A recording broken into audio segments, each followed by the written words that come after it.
অবিরাম ভালোবাসা সর্ষে ফুলের আপনাদেরকে এই ভালোবাসা দিয়ে একটা কথা বলি, আপনাদের ভালো লাগবে শুনতে।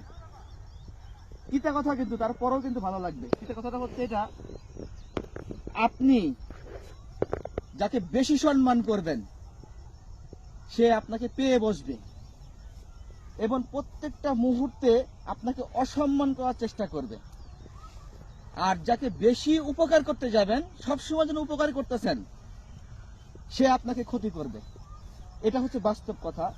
আপনি হাঁটছেন, যাচ্ছেন, চলছেন, সালাম বিনিময় করতেছেন, কিন্তু ইসলামের শরীয়তে সালাম দেওয়াটা কি সব থেকে উত্তম আগে। কিন্তু আপনি সালামও দিচ্ছেন, সেদিকে কিছু কিছু ব্যক্তি আছে দেখবেন যে এরকম মুখ গম্ভীর করে চলে যায়। বিষয়টা বুঝতে পারছেন? তা বেশি সম্মান করবেন, সম্মানিত হবেন, আর সম্মান দিলে সেটাকে রেসপেক্ট করেন। ওকে।